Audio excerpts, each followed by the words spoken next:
feel free to turn off your camera. But if you do speak at any time and with your camera on, you will be part of the recording, which is great. But yeah, hey everyone, my name's Anisa, and with Henry, I'll be facilitating tonight the first of our series of webinars on localization.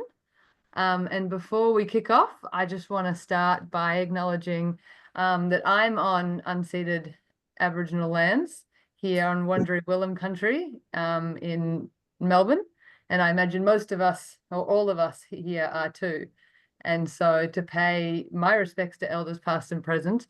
And yeah, if we're talking about localization, then we have a lot to learn from the Indigenous people of this continent who lived and continue to live very locally and sustainably and in community. So yeah, we are, in terms of a fight for a more sustainable and just world, we are standing on the shoulders of giants of Indigenous and non-Indigenous people who fought for this world for a long time, including, I imagine, a lot of you. So thanks so much for being here. So yeah, this is as I said before, this is the first in our series of localization webinars. This is a bit of an experiment from the NENA Localization Hub.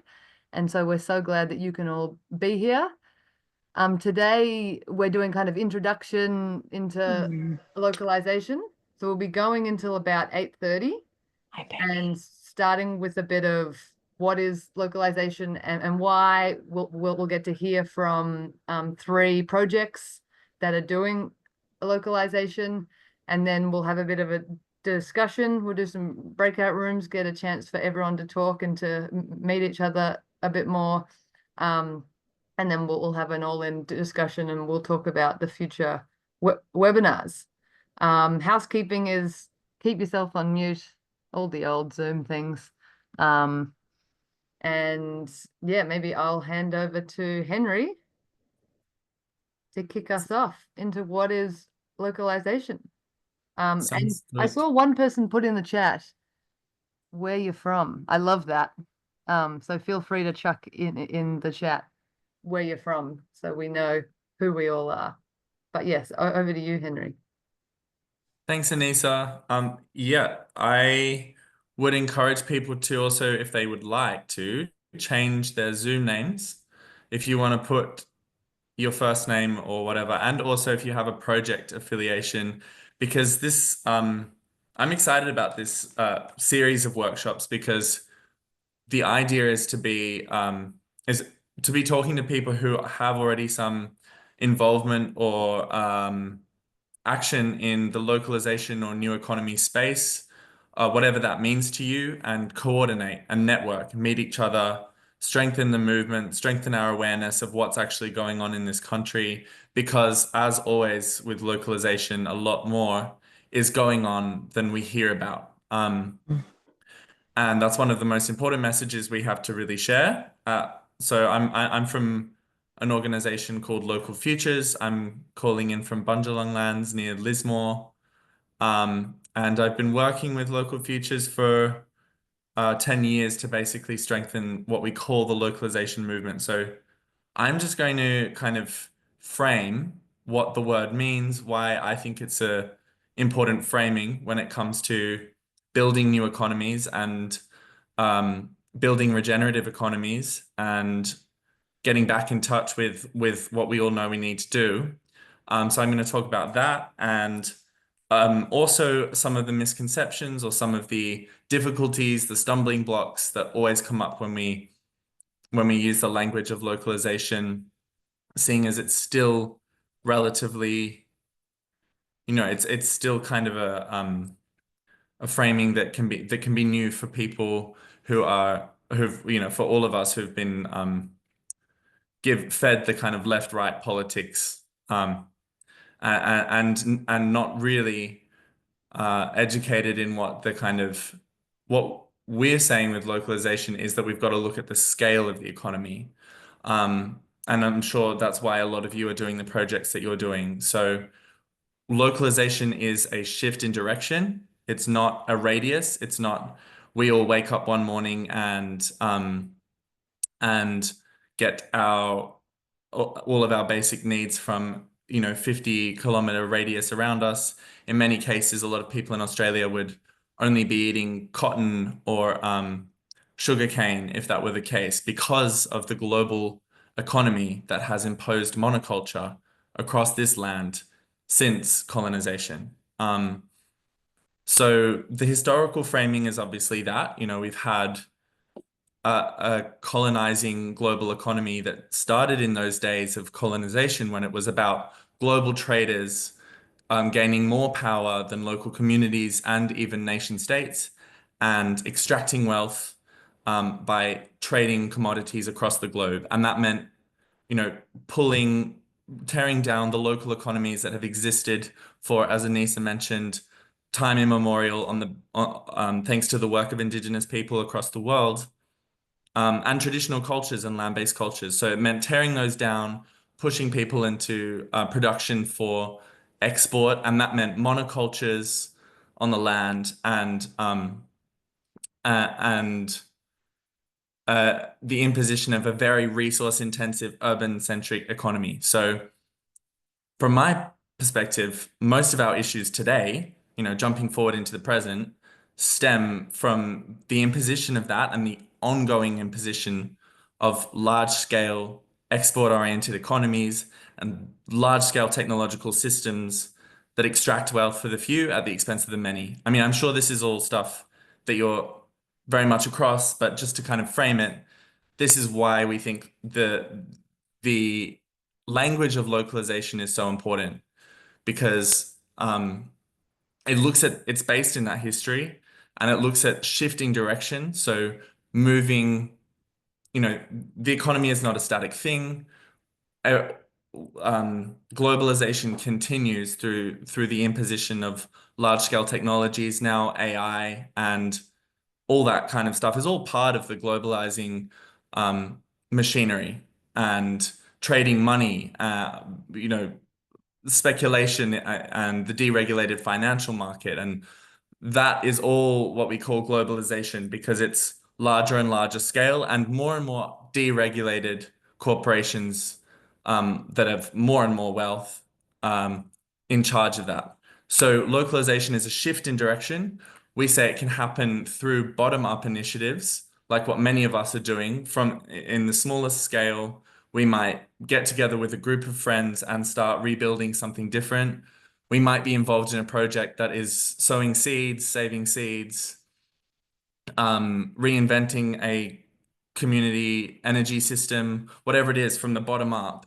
There's all of these efforts to reclaim and reweave the local interdependence that we know is our lifeblood, and that we know gives us well-being, resilience, and regenerates our soils and brings back biodiversity. So there's that happening at the small scale. There's also any initiative that might shorten distances between producer and consumer. If I can define localization in one sentence, it's that: shortening distances between producer and consumer.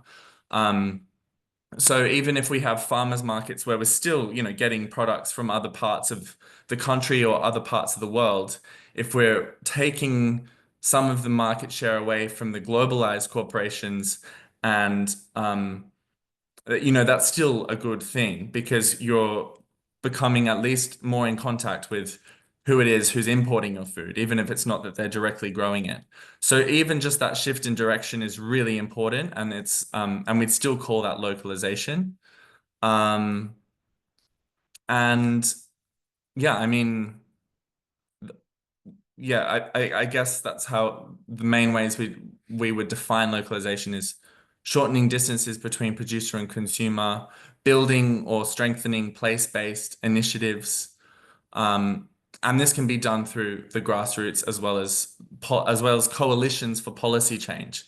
So we're also all about building a movement where these smaller scale initiatives link up and have a voice, and raise awareness about the fact that free trade treaties continue to be signed, giving corporations the power to sue governments in a very perverse reversal of what the of what democracy should be, and say we need to push a pause button on that direction and take steps in the other direction. So building a coalition for policy change, we believe, is also really important and something that we are aiming to do through these workshops. So I've probably spoken long enough, but I'd also like to add that what I hope is that many of the people who are here tonight will have a chance to speak. If not tonight, then in another workshop, in our second workshop in a month. We're going to be running 3 workshops, so I hope a lot of the people tonight will find this valuable and come back so that we can actually build, get to know each other a little bit. I'd love to know you all a lot better than I do, and I'd love to know your projects a lot better than I do. So my so on that note, I think we'll pass on to a few people who've joined us today. And oh yeah, thanks. Sarah's putting in the chat. The next workshop is the 21st of May. So mark that in your calendars right away. At the same time, same Wednesday. And then 18th of June. But yeah, on that note, let's hear from some people who've joined us today, and let's hear about some localization projects happening in our country. Thanks so much. And also, Anisa, did you want to add anything on the framing of localization? Yeah, thanks, Henry. And yeah, just before we're going to hear from Manu, Lee, and Tanya and Rosemary. So we're quite excited. And I think I've seen you all here in the Zoom call. So, um, but yeah, before we move on, I think, yeah, that's some really good framing on localization. And for me, the most important thing when I think about localization is at the moment, so many of us, we just don't know where the things that we need to survive and thrive come from. And so even if we have the best intentions, we don't want to hurt people, we don't want to hurt the land, we don't want to hurt other life forms. It's next to impossible to not. And so localization is the slow process of bringing the things that we need to, survive and thrive, closer to us so that we can be truly responsible for what keeps us and our communities and our families kind of alive and happy. And that's where localization really inspires me, because I get to understand more and how I'm connected to the world, and bring these objects of who knows where they come from, because I grew up going to the supermarket, more and more kind of closer in and kind of connected to more about relationships and understanding than just transactions of who knows what on earth has happened to get it to me. So that's how I think about localization. But should we throw over, Henry, do you think we're ready to throw to our guests? Our I spotlight think visit? so. I don't know if the guests are ready to be thrown over too, but I reckon they are. I'm gonna say they are. So we have, as many of you responded to a survey that we put out months ago now, and to do with what your projects are, what the challenges are that you face, um, and such topics. And then we just kind of almost picked from a hat and said, maybe we can ask this person, and oh, I kind of know that person. Maybe they'll like to share about what they're doing. So one person who I can see right under my screen here is Rosemary from Narara Eco Village, who I had the pleasure of going to stay with recently, actually. So maybe Rosemary, you can kick us off in the sharing portion of the meeting with a little introduction of what you're doing. Yes, thanks, Henry. Yeah, it was delightful to have you here at Narara Eco Village, which is on the Central Coast near Gosford, Central Coast of New South Wales, that is. And we've certainly been working on our localisation. We've got a lot of projects happening. I mean, we have our own microgrid and our own energy system, for instance. And for me, one of the things that's really important about localization is the interdependencies, which you mentioned, the way sort of multiplex relationships that you can build which creates a strong web within your community. So when you're thinking of starting a project around localisation for your community, it's always wonderful if you can build in connections to other groups and activities and things like that that are local. So what I really wanted to talk about is what we're doing in our community garden. So Helena Norberg Hodge pointed out that really when it comes to localisation, food is crucial. Food is the key. And so I actually believe that. And we work in our community garden to provide a very modest amount of food for our eco village, but we are planning on extensions, and hopefully in the future will be a substantial contribution. But what I wanted to talk about is the way that we link in with other groups, both within the eco village and beyond, and the way that when you're looking at the benefits of a project of localisation, it's really important to look at all the benefits. I mean, the accountants would just look at, well, how much money do you make? And so you could look at that. And for our community garden, you could see that we've increased from $500 in the 2020 up to 2,800 last year, and that we've started a mini community supported agriculture, which has made income more reliable. And yeah, we'll have twice that amount that we're earning this year, so it keeps the accountants happy. But we also sell the food through our organic shop called the Pantry, so that's an important link, and that increases their trade. But for me, what this growing small income generating food producing project does is actually increase our confidence to move literally into more fields, because we have got open land that we could also grow food in, but more into other fields more generally. So it's not just financial capital that we generate. I think more importantly are the other capitals, like human capital, like our knowledge. We're just constantly increasing our knowledge about organic gardening, composting, pest control. We learn about organic fertilizers, and we teach out to the public, schools, TAFE, uni students. From overseas, we have our volunteers, our woofers. They bring energy and cultural awareness, so we learn from them. The children learn. They learn about recycling and composting and all those things. And they link us to the cafes where they collect the food waste and bring it down. The handymen from the eco village help us with various building, like garden beds and stuff like that, so they learn more, and irrigation systems. So much that's linking in to other groups. And then there's the social capital, regular working bees, and help people to connect and actually form real friendships. And then we have all sorts of other groups that are formed, like people help with seedling raising. There's a composting team. The villagers are involved because they donate food scraps and they benefit from the slow compost. They're allowed to use some of that when they're spare.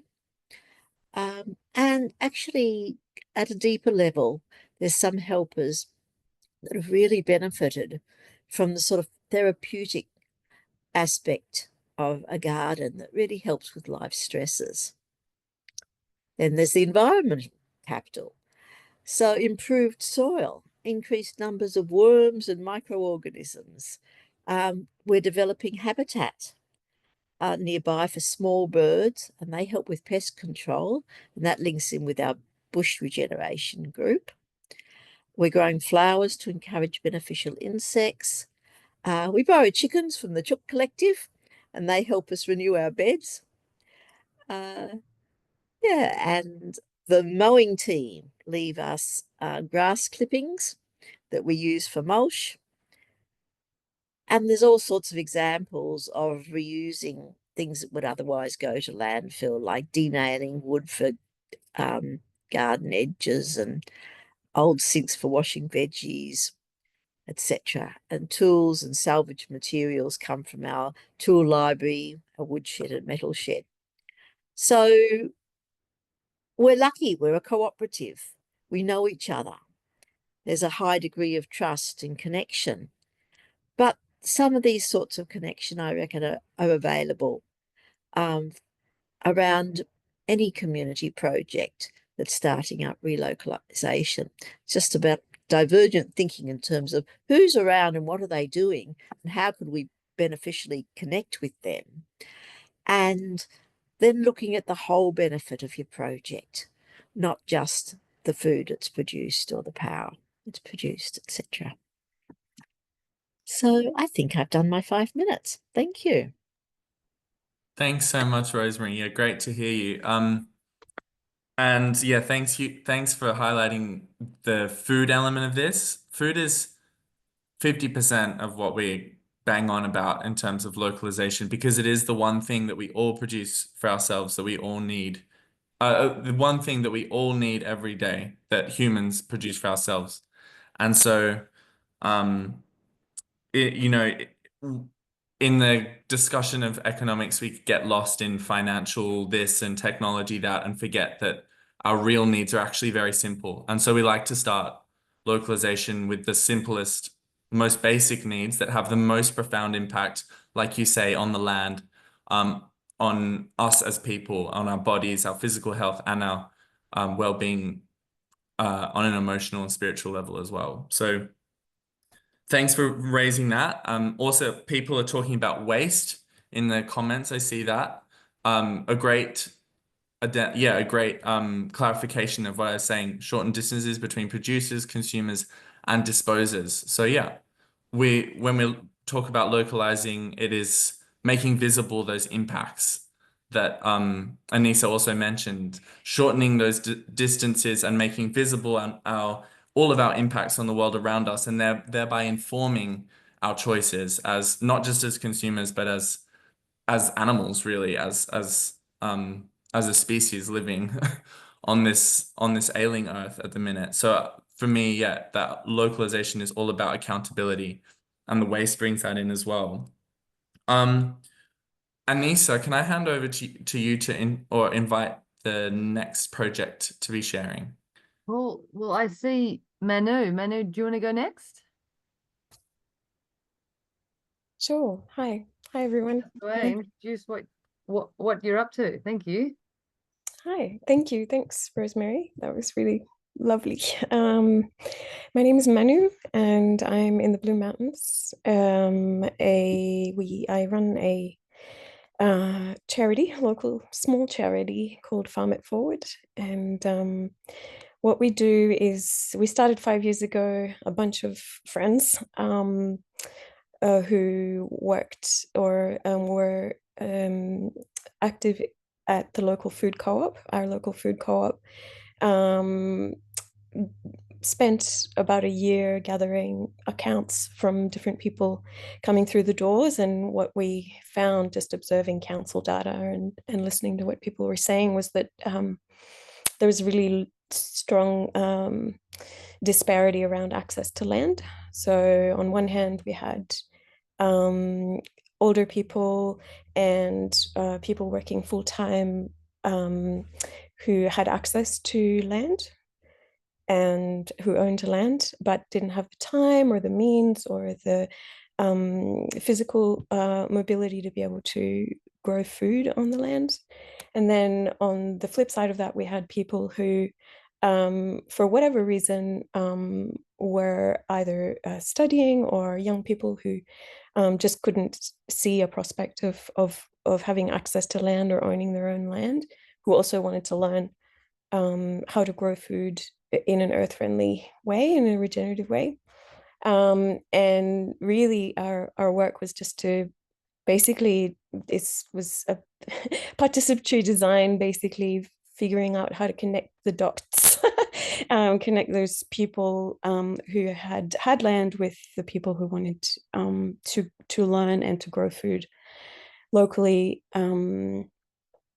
So we got going in 2019 and managed to survive through the 2020 bushfires, and then through the floods that ensued, and then COVID, et cetera, et cetera. So we really overcame crisis after crisis after crisis. 5 young people on our team are still now and were then employed on a part-time basis. So none of us work full-time. We all share the job, 1.5 full-time equivalent, basically, to look after 5 tennis court-sized blocks of land that are owned privately in the mountains.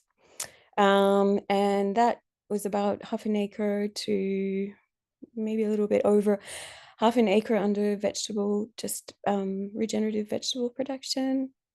And I'm always very, very honest in saying that sadly, the way our system and our neoliberal system works, it is very tricky to make enough money out of growing vegetables. So because quite a few of us were artists and just had design backgrounds and different things, we started branching out and doing different things. Our biggest work, though, was definitely social. We became social workers in a big way. So we opened one of our plots to volunteers once a week. So we had volunteers from the community come and help us on a different plot each week.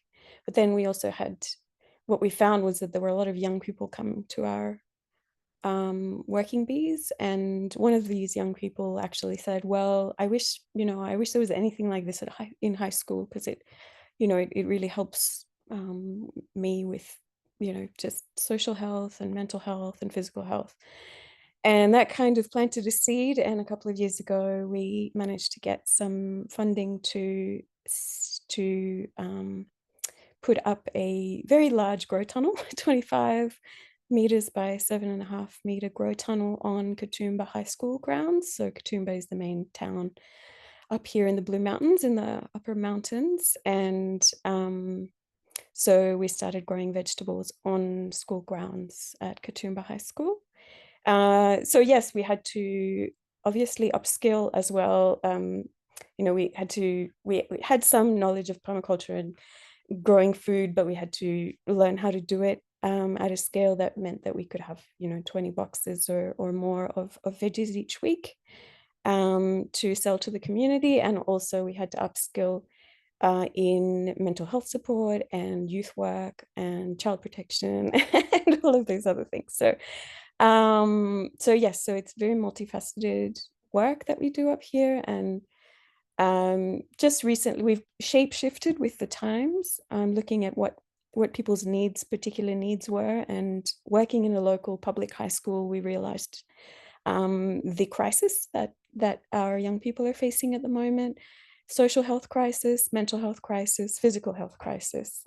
So social health in the sense that there aren't many places to flex that social muscle, and devices, et cetera, not that they're bad, but devices are taking us away a little bit from that developing of our social health. Mental health also is very severely affected in mental, our young people are really struggling with climate anxiety. They're really frustrated with older people wanting to teach them things when actually it's really just a need for being listened to and being heard that they're expressing at this point. And so, yeah, so it's just about responding to those needs that we could see in the community. So I've recently started, I'm 1 year into my PhD in social service and transition design, and my work is around care through food, integrating care through food initiatives into secondary public education, to build social health and mental health and physical health, and local care economies. Yeah, that's about it. Thank you. Yeah, sorry, just quickly, because I saw a really good point about cities. Tonye raised a really, really good point about cities. You know, what about cities? Are cities going to be possible, you know, a possible localization site? And I mentioned a really, really great thinker whose name is John Thakura. He has a design background, but also lots of different, he's a jack of all trades. And he talks about bioregioning, so really reconnecting the urban community with the rural community, and just breaking down and reframing kind of that urban-rural binary that is happening, where it's either or urban is separate to rural. Well, it doesn't have to be that way. Now with wonderful digital systems, we can really create avenues for there to be more mobility between urban systems and rural systems. Yes, in Australia, the lengths sort of, you know, the areas are larger, but if you think about the Sydney bioregion, for instance, there's no reason why the Sydney bioregion couldn't be regarded as a localization region, for instance, or even, you know, the bioregion around Melbourne. But also, if you think about smaller towns, and that bias that there is, sadly, between, you know, there's a bias towards the urban, of course, because there's more people in urban environments, and that's okay. And it's just breaking down kind of those dynamics around us and them and urban, rural, those binaries, I feel, become a little bit unhelpful when we're trying to find find areas for possibilities. Yeah, that's about it for me. Thank you. Thanks so much, Manu, and I'm loving how, of course, our introduction is already delving into some of the big questions of localization. So I'm already imagining how we can expand this so far 3 webinars into a whole bunch of more topics. So I'm loving this. Now, Lee, I see that you're here. And you are here. Wonderful. Yeah. I'll pass over to you. Tell us Yes. what you're up to. Sure. Thank you. Okay. Yeah. Today I want to share with you our Marlets. I'm going to share screen now. Am I allowed to share screen? I'm Yes, I sure. think so. I did check it. Request. I've requested to share screen.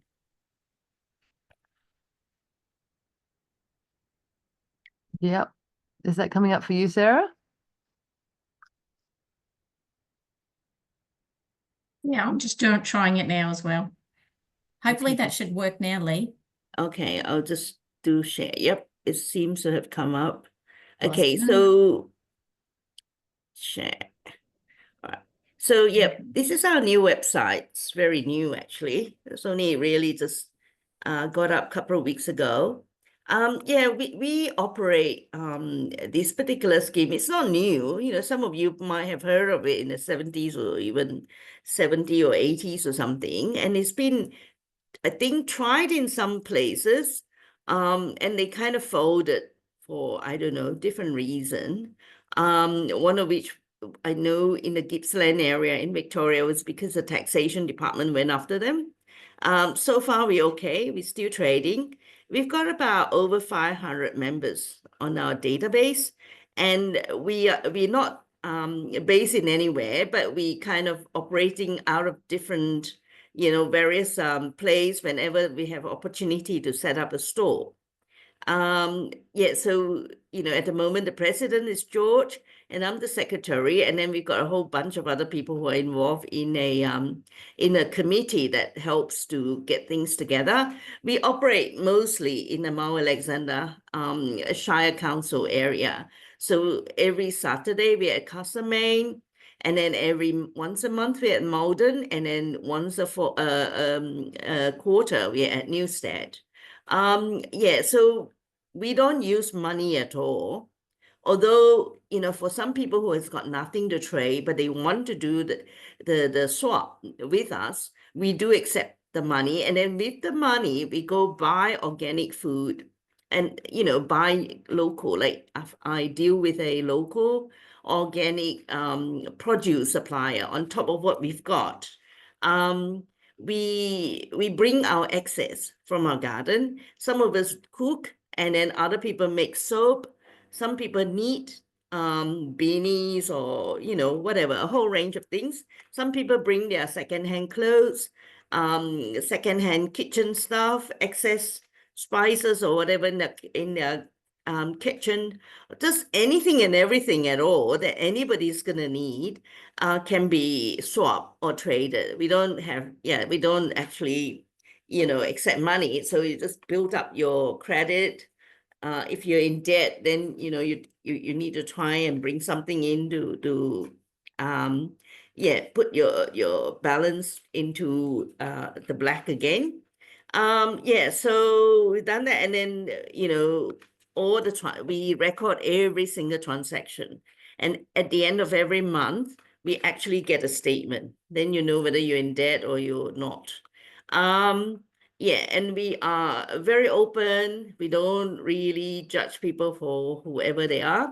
It's kind of a mixed match of people. Like, I mean, in most organizations, you have people that share similar ideology. In ours, you actually got people who are actually anti-vaxxer, pro-Trump supporter. Some of us got issues with it, but we tolerated each other. We kind of felt that, hopefully through time, we can actually, convince people what to be, or, how best to be, and not be fooled by people with other agenda.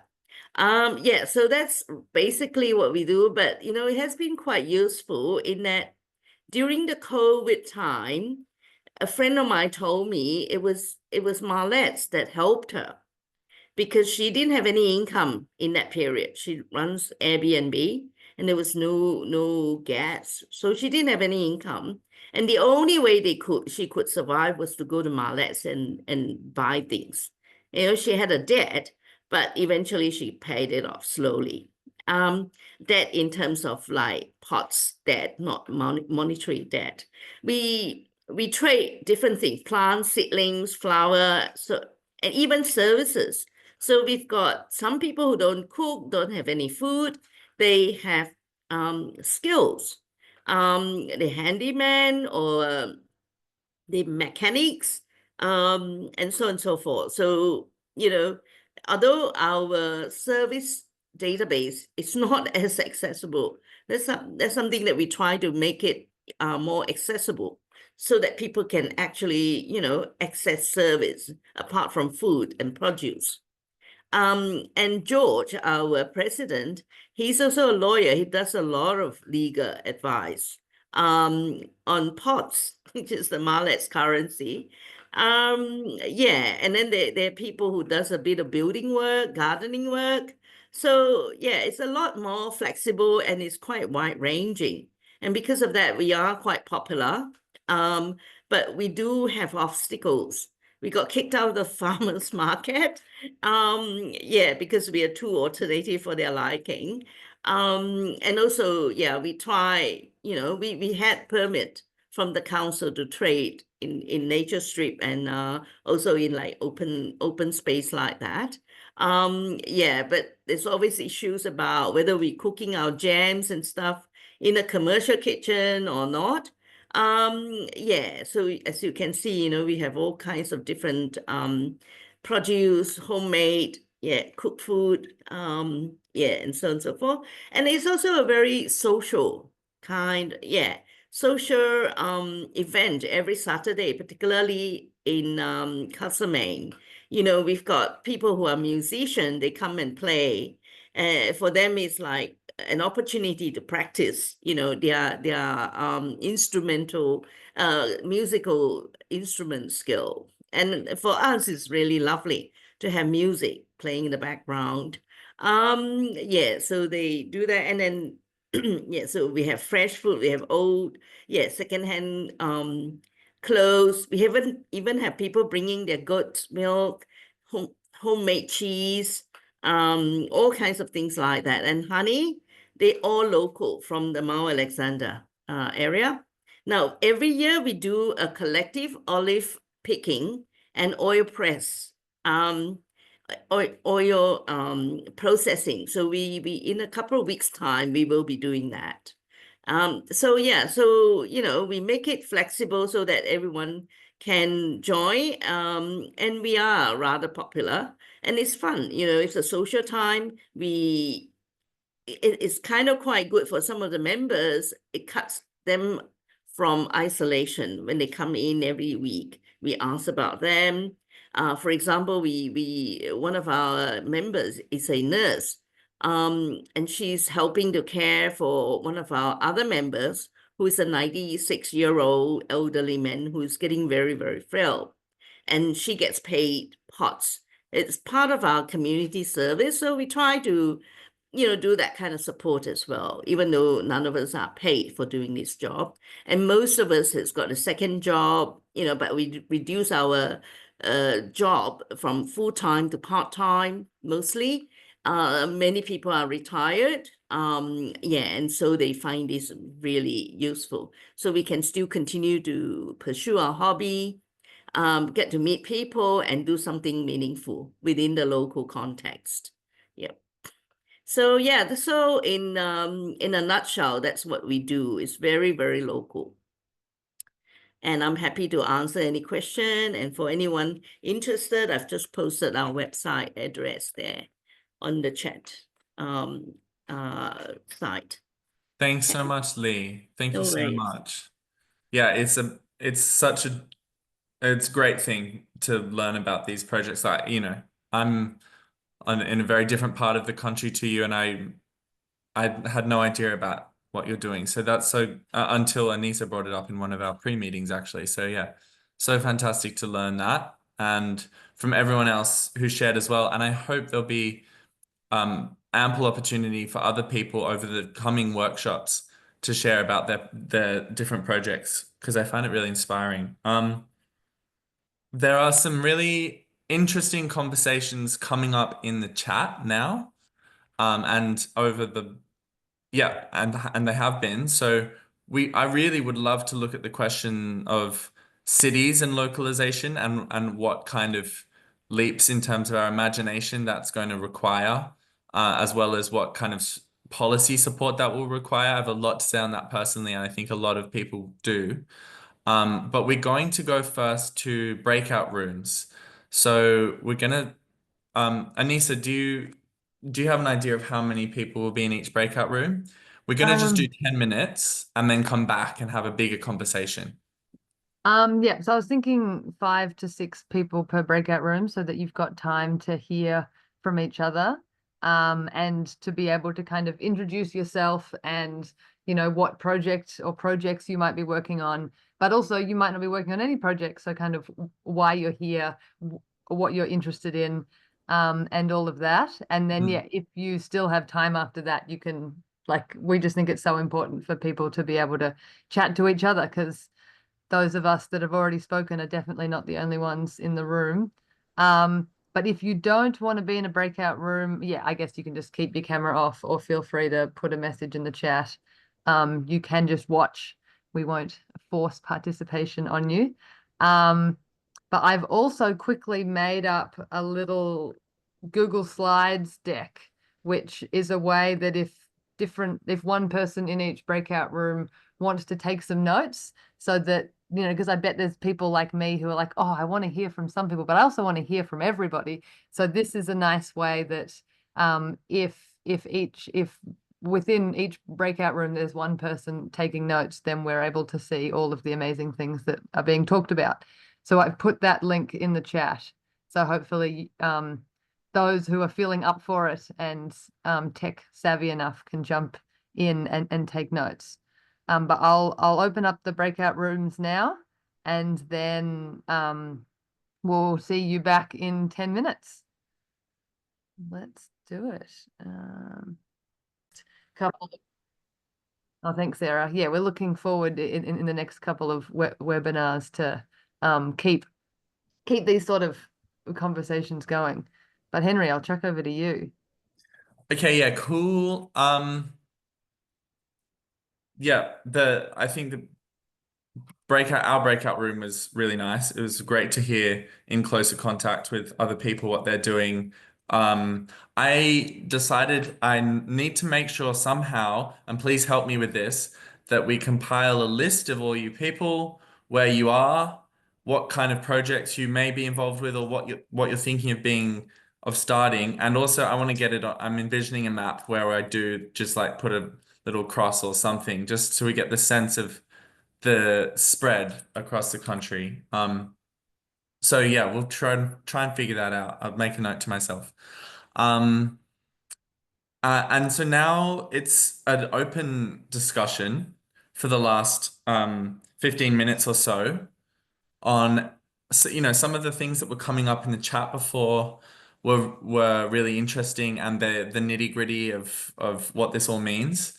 So I'm just gonna leave it really open. I'll start with my comment on the cities question and on the population question, which also came up in the chat. So in terms of cities, I'd like us to imagine what a lot of European cities, for example, looked like not, 30, 40 years ago, where you had central markets. And, I'm not 30, 40 years old yet, but, I've actually I have seen it in different places, but it's really not that long ago in terms of living memory that bigger cities were connected to their bioregions and sourcing most of the food in their central market, which was open every day. It wasn't just a once a week farmers market. Like, I think those kind of visions are what we should be recalling and aiming for in the localization movement, and knowing that it is possible,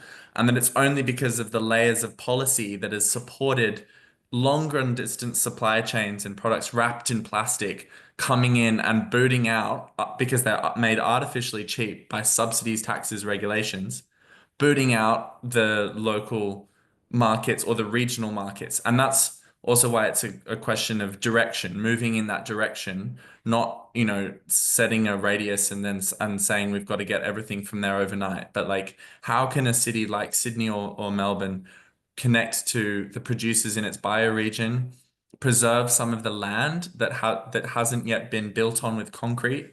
Some of that's really good agricultural land. Make sure that's preserved. There was someone in our breakout room who's doing that kind of work, and revitalizing, supporting livelihoods on the land and in that economy to resource those cities and rebuild those connections. So that's what I'd say on the cities. And with that, I'll stop talking. And please, I want to hear someone else's voice. So if you want to comment on that, or raise another point, a question or something like that, or a concern, yeah, raise your physical hand, as I think Shay just did, or oh no, okay. Or raise your virtual hand under the React tab at the bottom of the screen. You can just raise your hand like that. Or you can also just jump in. So please just unmute and jump in if no one's got their hand raised. I'll lower mine.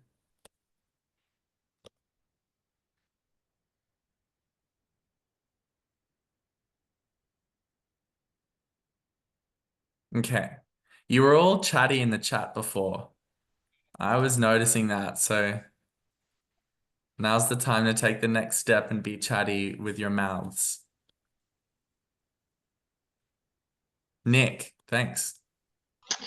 Hey guys, yeah, I'm just wondering if anyone in the group has experience in setting up a community garden And also a few people in this area I've talked to about it suggested that it might be better that you just set up lots of people who are already home gardening and try and maybe trade or set up some sort of market there. I was just wondering if anyone had experience in that.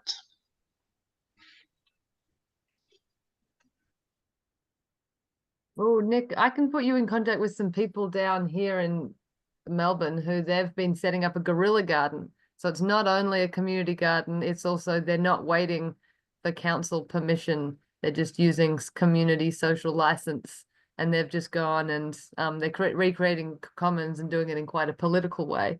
So that's a specifically interesting way of doing it. But I can put you in contact with people.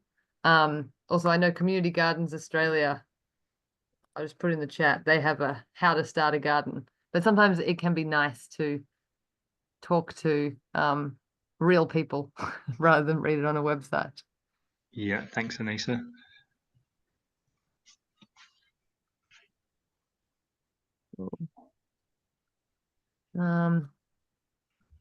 Henry, do you want me? We have a Yeah. few hands now. Where'd Henry go? Sorry, just quickly in terms of Nick, you're saying to band together amongst growers who are already home gardening. There's a lot of value to that in that you've already have the space and you can welcome volunteers to it. So all you need to do is set up an incorporated association, which is really easy. And then that way you'd be able to do that. That is the easiest way, and also kind of the most socially inclusive way, because often the people who have productive home gardens don't necessarily come out to a community garden, and a lot of people can't. So yeah, anyway. When you Thank say, you. sorry, an incorporated association, is that like, quite a formal structure or informal? That's a formal structure so that you can get a really small kind of public liability insurance that really costs very little. And that way you can have, you don't have to worry in terms of liabilities or anything. I mean, you can always write a handwritten contract, and that acts as a legal contract anyway with the people whose gardens you're going to. But yeah. Thank you. So you can get limited liability without using lawyers. You get self-help, go to the webpage of your local Incorporated Associations Act in each state. Okay. Great. We'll yeah. go Cheryl, Eileen, and then Samantha. Is that right? Cheryl. Yeah, so thank you. I just wanted to return to the question around cities, because I live in a city that's certainly really abundant in food. It's Burnie in northwest Tassie, and I think a lot of Australian cities still have quite large tracts of, at the moment, it's wasted land. It's lawns in people's back gardens and golf courses and the like. And if you visited Japan, you've seen how intensively every little green bit of their city is used. So it's not just necessarily about cities being unsustainable. It's about how we approach cities and design around cities. And the other thing to also think about is some of the technologies now, like all technologies are like two-edged swords, but hydroponics, rooftop gardens, microgreens. So there's actually quite a lot of nutritious food that can be grown even in quite industrial urban environments as well. Undersea hydroponics and the like. And also, we're going to feed the planet, and we need to be thinking of things like precision ferments and insects as well. So just don't think of beautiful gardens, and some of the incentives to turn lawns to gardens. There are some Dutch initiatives that are giving reductions in rates if you've got a food productive garden. So you're giving some financial benefit to those who are producing in cities as well. So those incentives need to be there. So that was just my little bit on cities. Thank you. I'll lower my hand. Eileen, please go ahead. Yep. I was just wanting to ask if anyone has heard or has been in contact with the Australian Food Sovereignty Alliance, and that's for the community supported agriculture, and a bit like what Manu is doing. It's finding people who have land that they're not using, be them farmers or people with big gardens. And has anyone been in contact with them or used them? Because I'm intrigued by this group, and I'm half thinking. Yes, I have. Yes. Yes. There's also Young Farmers Connect, which is really useful, and Sprout Tasmania. So Sprout Tas is really, really good. The Australian Food Sovereignty Alliance is great in terms of policy. It is run by a person who's really, really focused on their own type of agriculture. So it is a little bit small. It sounds really big, but it is a bit small in that sense. Not very pluriversal. So yeah, so if you want a wider perspective, it would be Young Farmers Connect or Sprout Tasmania. Yeah, Young Farmers Connect, and that's in New South Wales? Oh. Yes, they have a chapter in every state in Australia. Okay, Young Farmers Connect would be better. And the Sprout, but that's only in Tasmania. Well, Sprout actually have a really good guide for land share agreements, and it's really applicable to all parts of Australia. Okay, so they've got a guide. Yes, and I'd noticed, darned if I can find it at the moment, the Australian Food Sovereignty Alliance, they had a guide. But okay, so we look at that, the Sprout guide for land sharing. Excellent. So maybe this one it's a little bit too narrow, specific, or That was my experience. Yeah, that was your impression. Thank you, Manu. Perfect. I put my hand down now. Thanks. Samantha, then Jane. Hi. Thank you for organizing this, connecting. And I noticed that there's quite a lot of people from Castlemaine. And it's also where Anitra Nelson lives, who she's the Degrowth Network. And she organized a meeting. I don't know if anyone else here was there. There was a series of meetings to try to create some kind of map as well. So Degrowth Network Australia, yes, thank you.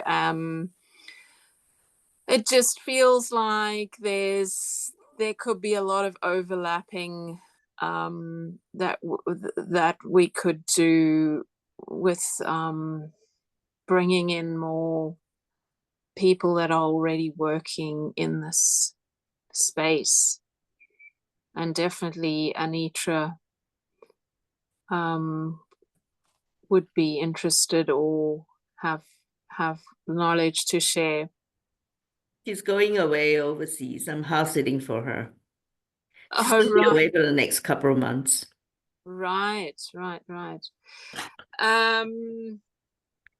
Yeah, I just wanted to mention that. And also in my group, I shared that I would love to create a space, or know of a space where people can get together regularly to grieve, and to grieve the losses that we are going through, and the lack of awareness generally about things like localization and the preciousness of the more than human world.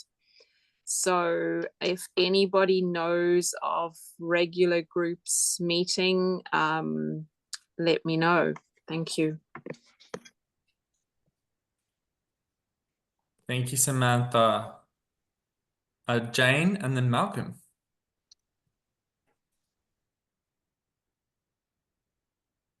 And I'll just add, so Jane, you'll have to unmute. But yeah, so we will probably wrap it up after these two, and then just tell you about what's going to happen next month a little bit, and then we'll head off. Thank you. I just wanted to ask the person who spoke about saving productive land how they were going about that.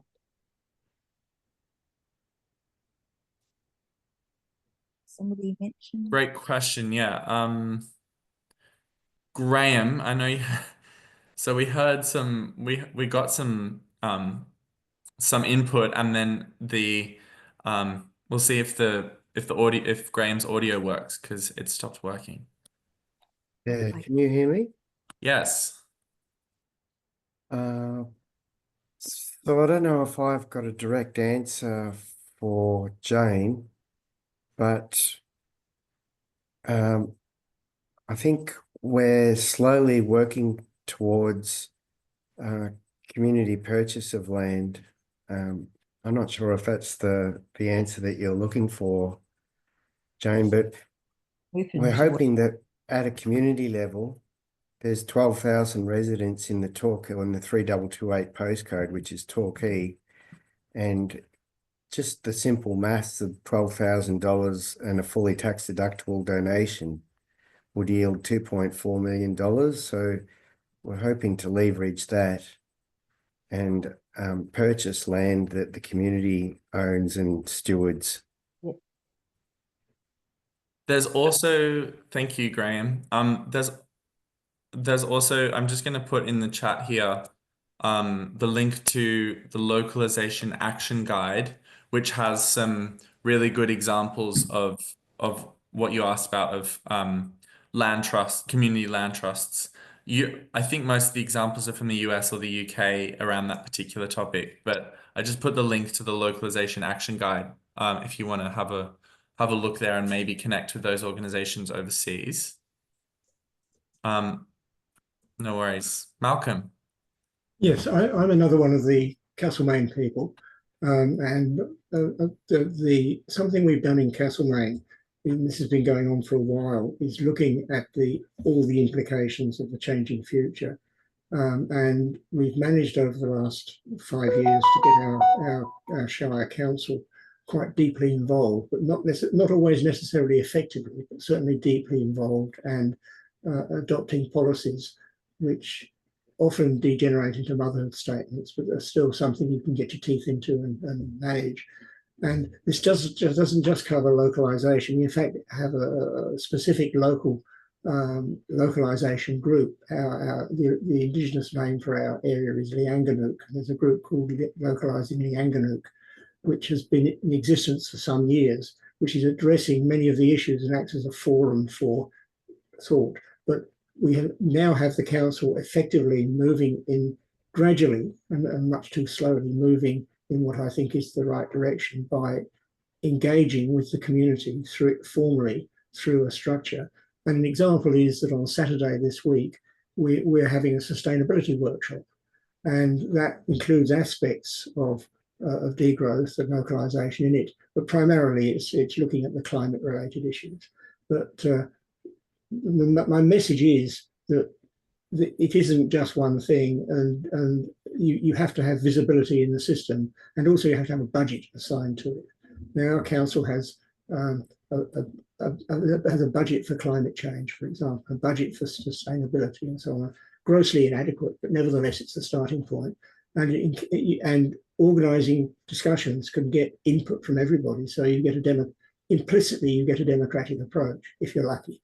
So my basic, I'm an engineer by profession, so I tend to be profoundly cynical about actually anything complex working, but it seems to be moving in the right direction and utilises systems and infrastructure and social infrastructure which is already in place. So you're not like an alternative movement, you're part of the system.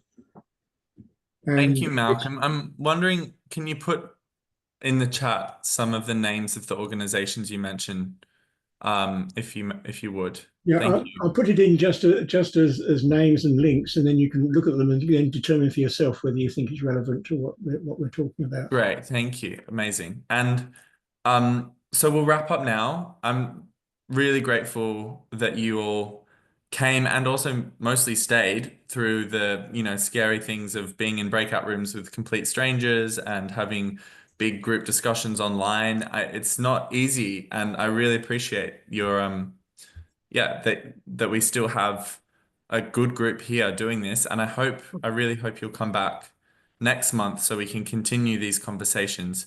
And can I throw it over to you now, Anisa? Sure. Yeah, so we've got 2 more webinars coming up. I'm just trying to, oh wait, there we go. Here's in the, oh no. There's too much going on in the chat. This is so exciting. I can't follow on, which is great. So that means there's a lot of knowledge.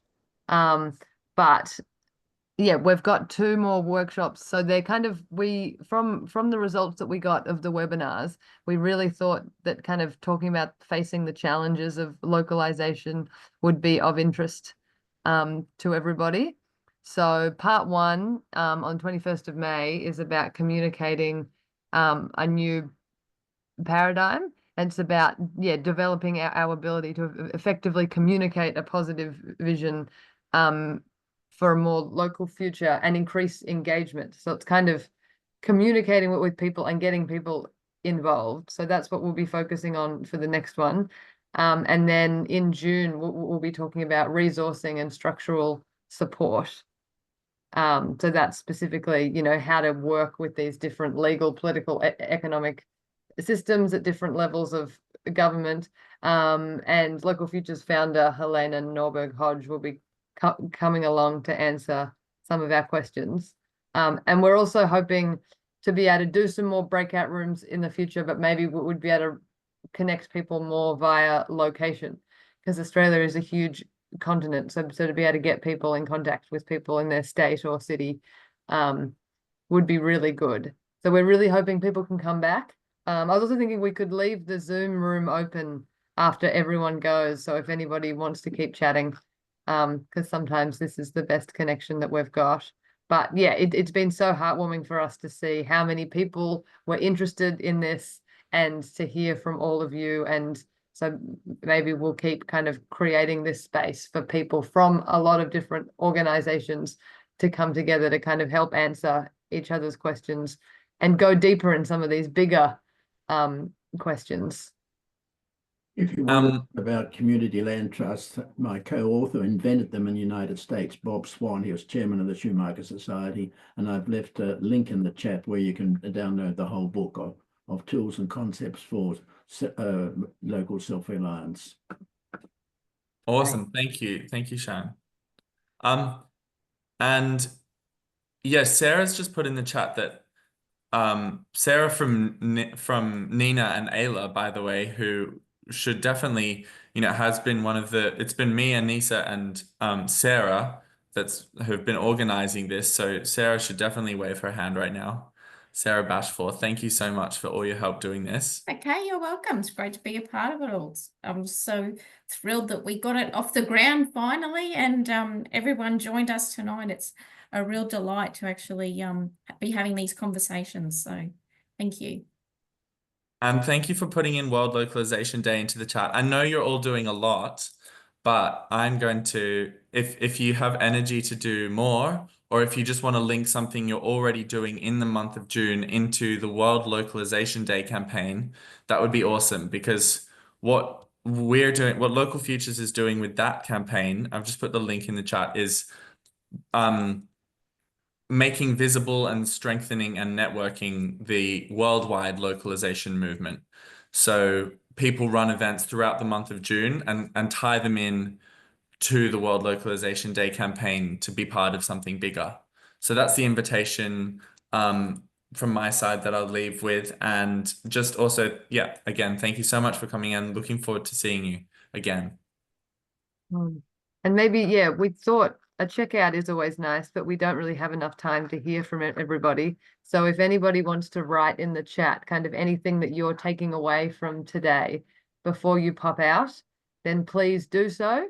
And also I'm happy to stick on for a little bit if people have any more questions or things to say, then yeah, I'll happily hang around for another 15, 20 minutes. So yeah, thanks so much, everybody. Bye, everyone. See you, Graham. See ya.